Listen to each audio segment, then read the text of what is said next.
Hello and welcome to another reaction video. If you are new here, my name is Nate and I typically do reactions to comparing the United States with other parts of the world and a few fun ones sprinkled in there just for good measure. And if you're a returning viewer, welcome back. I was born in 1976, so yes, that puts me at 48 years old, and it also puts me in the classification of Generation X, right in between the boomers and the millennials. And Generation X doesn't get a whole lot of publicity for whatever reason. We all know the boomers' reputation, we all know the millennials' reputation, but what about Generation X? What about those of us who grew up in the 80s and got to witness a lot of advancements and new technologies and things like that? And as fun and as exciting as it was growing up at that time, apparently there were some dangers that Generation X faced, at least according to today's video, and that is the dangers that Generation X faced. I'm kind of thinking this might be a little on the satirical side. Just kind of poking fun at what we did growing up compared to what you are able to do now. But who knows? We'll see. So let's just get into the video.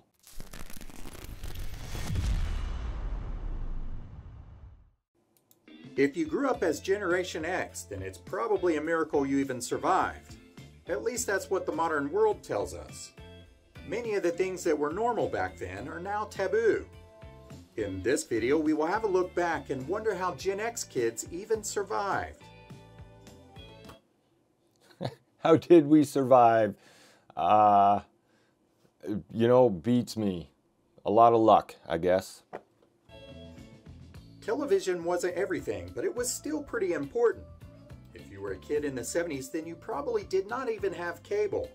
No. Most people relied on a television antenna, which was usually rabbit ears and tinfoil. Yep. However, there were some households that used an antenna that was mounted on top of the roof. Every so often, this antenna would need to be adjusted thanks to some wind or weather. This became a family affair. Dad, of course, was in charge of the picture, so he was right in front of the television.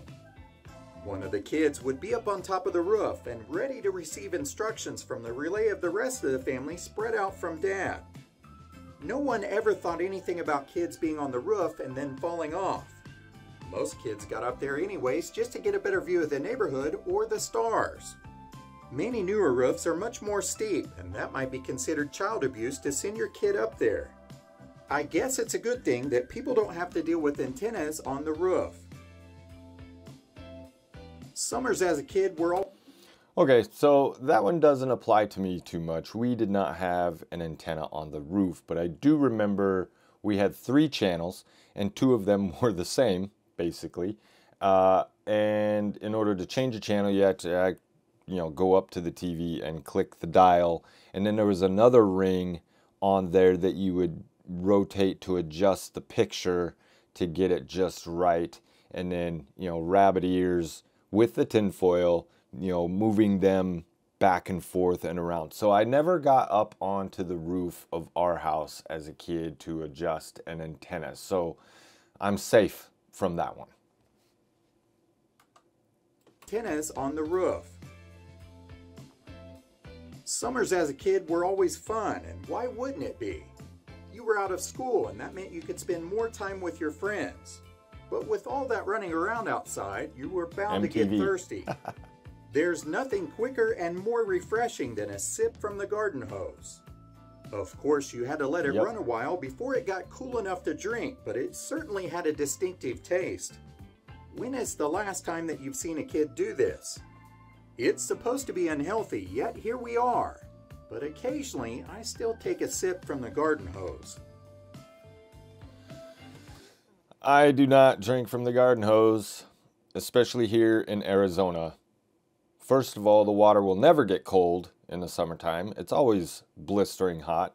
Second of all, the water's just nasty out of the faucet. So there's no way I'm drinking out of a hose now, but I did drink out of a garden hose often as a kid, running around outside, because, a side note, we were always outside. You couldn't get us inside. Rain, snow, shine, it didn't matter. I was riding my BMX bike, making ramps out of wood, you know, trying to break a leg. We were always outside running around doing stuff. So yes, drinking out of a garden hose was done quite frequently. The garden hose was also connected to a couple other activities that parents today may consider them to be too dangerous. The first one was the slip and slide. The older editions of the slip and slide were a little bit more dangerous, and some kids broke bones or chipped teeth on these, but just about everyone slid off the end or over the side and got a grass or rock burn. Yep. Believe it or not, they still sell these, but they are a little bit safer. This next item, however, I'm not so sure about. As kids, we all enjoyed playing in the water sprinkler, but some of these sprinklers could be pretty rough. This one in particular was really dangerous. It had a solid steel base that could certainly hurt if you stubbed a toe on it or fell on it, but that wasn't the dangerous part. When the water ran through the sprinkler, it would move the metal fan blade at the top. At that point, it was like a little saw blade that was spinning fast on top, and it could cut through little water-soaked toes and feet. Kids were fast learners, though. If they got cut once, they would be sure to clear it the next time. It never happened to me. I didn't get that close to it, I guess. I don't know. But we did run through sprinklers like that, and the slip and slide. But yeah, you would go off the edge of the slip and slide and, you know, just get a nice grass burn up your backside, or your face, depending on how you went down the slide. Kids in our day used to be outside a lot, and we loved it. Mm-hmm. That worked out great because most of our parents really didn't want us inside the house anyways. As a result, kids spent a lot of time out in the sun. And sunblock? We had no idea what that was. Are you talking about a hat or a shade tree? At most, we may have depended on SPF 4, and that's only if we were super cautious. Everyone was exposed to the sun, and many of us would compare sunburns at the end of the day. When our skin started peeling, we would see who could peel off the biggest flake. Oh look, that one looks like Texas. It also wasn't uncommon to see teen girls and young women laying out and trying to get that golden beach tan. Quite often, they would speed up this process by using either coconut oil or tanning oil. Today, most kids get lathered up with anything from 30 SPF to 100 SPF. Parents in those days... Okay, I need to go back. Check out the boom box. I remember those. Had a tape deck, and if you were lucky, had 2 tape decks. And then, if we go back a little bit further, the camera, the film camera. Long before digital days. Yeah, good times. Parents in those days certainly didn't have to watch us like the parents do today. They not only trusted us, but they also trusted our friends and the rest of the community. Parents realized that we needed to do things on our own, and that was how we were going to learn. However, if they were watching and we happened to get hurt, there was no doubt that they were going to be laughing as long as it wasn't life-threatening. I told you so. Bikes were everything to a Gen X kid, and they provided us a freedom that we couldn't get from anything else. We could go on adventures that were hours away from home, and for the most part, our parents had no idea where we were at. Yeah. We also used our bikes to jump some pretty shady ramps. We could do a lot with some plywood and bricks, and it was hours of entertainment. As we look back on our childhoods and compare it to modern kids, it's hard to believe that we did all those bike adventures with no helmet or knee pads. This picture pretty well sums up the generation. This kid is jumping his bike off of a super tall ramp. Notice that he has no helmet, knee pads, or elbow pads. Just pure fun adventure. If this Evel Knievel lands short, then the kid on the end is in trouble, and occasionally that did happen. As you look at the kids on the side, you can tell that they are worried about this because they've seen it happen themselves. But the best part about this photo is there's a dad sitting on the front steps and he's smoking a cigarette while he's waiting to see who gets hurt first. For him, this is as good as any gong show on television. Okay, all right, let's go back here. Check out the bicycle. Looks like a motorcycle. I remember those too, but we would stick playing cards with clothespins on the fork so they would flap in the spokes and make a sound, you know, like a motorcycle. I used to jump ramps like this, but one thing a buddy of mine and I always did was at his property he had a big field that had a dirt bike course because one of his neighbors raced motocross. And there was a big hill and then like a ditch, so it, like a ramp, natural ramp, and we would lay car tires out to see how many car tires we could jump. And I remember pedaling down this hill, and I had a real cheap bike at the time, and the right hand grip was loose, so I could pull it off the handlebars pretty easily. And when I pulled up to jump, I pulled that off and panicked and just let go of the bike. The bike landed, and then I landed square on my back, right on the handlebars. Knocked the wind out of me. I couldn't breathe. He was laughing, and that was the last time I did that. But yes, no helmets, no, I mean, I don't know who rides a bicycle with elbow pads and knee pads now. Helmets, yes, but you didn't wear elbow pads and knee pads. But yeah, Dad's sitting on the porch smoking a cigarette and watching the kids see who gets hurt first. This is great.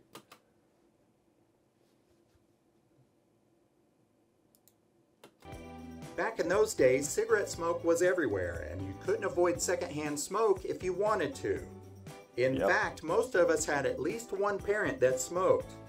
Parents would send their kids into convenience stores to purchase cigarettes while they waited out in the car. Usually the clerk would just look out and get a nod from the parent, which would signal that it was okay to buy the cigarettes. If the parents were not around, then the kid probably needed a note from the parents saying that it was okay to buy the cigarettes. These notes were never all that official, and it might be written on a notepad, scratch of paper, or the back of a receipt. Dear clerk, please sell Rhett a carton of cigarettes. Thanks, Mom. Can you believe that actually worked? There's no chance that kids could ever do that today. And smoking was everywhere. There were smoking sections in restaurants, which here in the U.S. at least, that's pretty much not the case anymore anywhere. I know in Europe, though, there's still, you know, a lot of smoking in places. You know, there's ashtrays at restaurants, outdoors especially.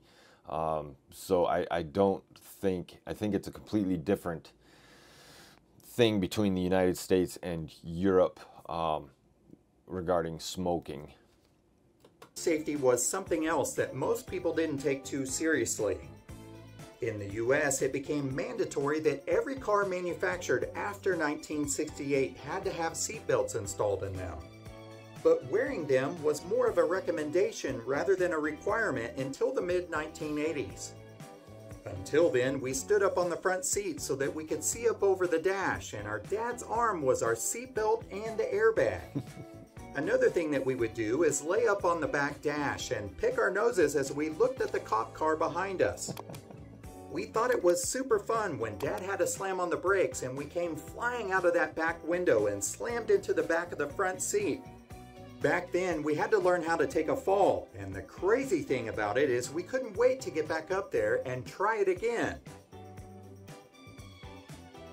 Pickup trucks were not as common as what you see today, and people that had boats would haul them with regular cars, even Cadillacs. And when Dad needed lumber, it was going on the roof of the car so that it could come home. He would tie it down a little, but it was still our job to help hold the lumber down as it was stacked on the roof. So there we were, standing up on the seat, halfway out the window, clinging to the lumber on top, while Dad had his hand on our waistband to keep us from falling out. Somehow his other hand was busy holding down the lumber on his side, which is pretty incredible to think about. At the same time, he was also steering the car, shifting gears, and smoking a cigarette. It's no wonder that we thought he could do anything. Remember? Okay, so I did stand in the middle seat of a pickup truck. I don't remember. My mom's told me the stories before. And we were at a red light. And I was standing there, and I guess I got tired of standing. So I sat in my mom's lap right before somebody rear-ended us. And the spare tire that was in the bed of the pickup went through the windshield, the back window of the truck, right where I was standing. Really lucky. So yeah, I remember sleeping on the back seat. I never crawled up into the back window, but I do remember laying down in the back seat or on the floor, like sitting on the floor in the back seat and then laying on the seat with my upper body. Yeah, you didn't think about it. There was no question, you know, seatbelts weren't a big thing.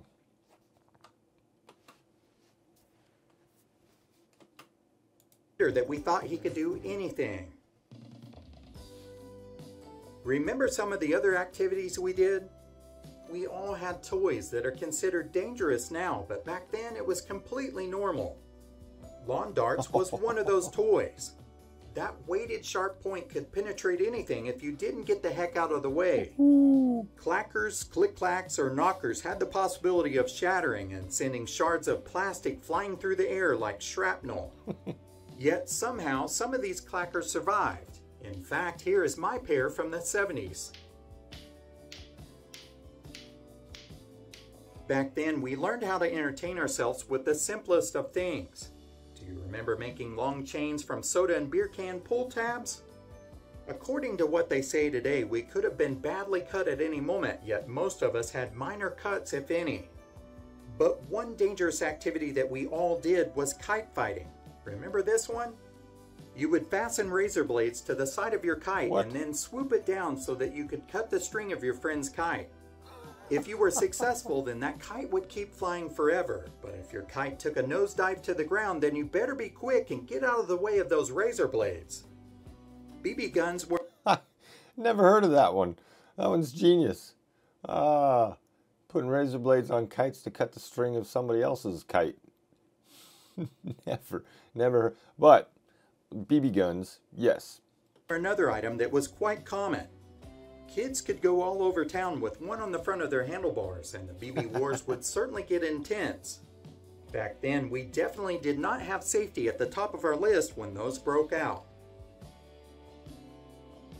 Firecrackers were certainly a lot more accessible than they are today. It seemed like you could pop them off in every city, and it was perfectly legal. Did you ever set off some fireworks and then place them into your Tonka truck and roll it into the driveway where some neighborhood girls were playing jacks so that you could get their attention? No. Well, I guess that was just me then. Speaking of jacks, they were definitely something painful to step on if you were barefoot. You think Legos hurt when you step on them? Try stepping on a jack. I remember playing jacks. Those things are sharp. Parent today that complains about a Lego being stepped on has probably never really stepped on a jacks. These things would completely hide in the shag carpet, and they were like little soldiers that were waiting to ambush you. With all that time that you spent on the bicycle, then I'm sure that you probably came in contact with at least one of these. Oh yeah. One slip of the foot and this pedal could travel up your leg like a vegetable peeler. Kids today know nothing about that level of pain. Here is something else that could be really painful. These chairs were really comfortable to lay in, but when you got up, you had lines going all across your skin. But that wasn't the worst part. They were not the easiest to adjust. You had to bend them all the way in so that you could adjust them further out. One wrong move and the hinges of these torture devices could snap down on you like a bear trap and take off a chunk of skin. Are these chairs even sold today? Or you'd be sitting on it and get stuck in it because it came back so far, but not far enough to release. So we would fold each other up in it and trap the other person. Despite all the dangers that were lurking all around us, it really was a special time to grow up in. People were friendly and neighbors were someone that you could count on. Some of the dangers that we see today are completely different than what we faced. Do you have any special memories that you would like to share? Let us know in the comments below. As always, thank you so much for watching. Okay, so a little satirical, but a lot of truth in there. A lot of dangers that you just don't think about today because, well, half of that stuff doesn't even exist. Like, you can't buy lawn darts like they used to make them anymore with the steel tip on them. I think I saw some lawn darts a while ago, but they were safety lawn darts with like a rubber nose or something. But I remember it being at my grandparents and playing lawn darts all the time. And you could chuck that sucker way up in the air, and you better get out of the way because that coming down on your head never happened to me, but I can imagine, you know, doesn't feel very good. So that was my childhood. If you know any Gen X people, they could tell you the same thing. It was a fun time to grow up, a safe time to grow up, really. You know, we didn't worry about school shootings or mass shootings, or, you know, we would be out past sundown, no cell phones. So if you went to the movies or something and you needed to ride home, you'd have to ask the movie theater, you know, can I use your phone to call my mom, tell her to come pick me up? I used to ride my BMX bike miles and miles away from home on the edge of a highway, not like an interstate, but the speed limit was 45, so it's still a highway, to go to Scotty's Skate Castle to go roller skating. When I was like 10, I couldn't imagine when my boys were that age just letting them go like 5 or 6 miles on their bike on the side of a highway to go meet with friends. It's a completely different time, and it makes you wonder what happened. I know that things progress and things happen, and then, you know, it slowly merges into, you know, more safety and, you know, worried parents. And of course, with here in the US at least, you know, with the guns that are out of control, yeah, you don't want your little kid out there past dark or with strange people, or, you know, unable to communicate in some way. So I get it, but the 80s and early 90s were a different time. Let's just say that. So I hope you enjoyed the video. I enjoyed that one. And if you are a Gen Xer, what are some of the things that you remember doing as a kid, especially if you're in another country outside the US? Because I'm sure that you did a lot of the same things, but a lot of things that were different. I know my wife, being from Germany, she remembers, you know, going out with friends and walking, you know, to different towns and whatnot. But she grew up in a very small town, so it was relatively safe. You know, everybody knew each other, looked out for each other. I did the same. I grew up in a small-ish town in Wyoming. Well, to Wyoming standards, it's kind of medium to large, but still, you know, at the time, maybe 14,000 people or less. So small enough. So I'm sure it's different for those rural kids and the big city kids. So let me know, you know, what you did as a kid if you're a Gen X person. And again, I hope you enjoyed the video. And until next time, I'll catch you later. Bye.